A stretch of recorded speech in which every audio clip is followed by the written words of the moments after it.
Randy Goulding is currently the Daily Racing Form columnist covering Emerald Downs and Hastings and is the featured DRF handicapper for Hastings races. Goulding's held numerous positions in the thoroughbred industry, including hot walker, groom, jockey agent, racing secretary, clocker, morning line maker, handicapper, and turf rider. Goulding says keep an eye on horses entered with blinkers coming off.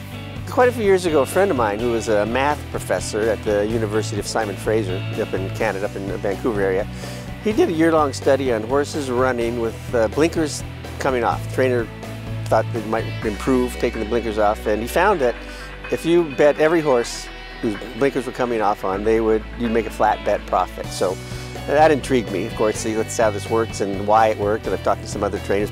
Howard Belvoir trainee Mary Lois has won 8 races over the past 2 years.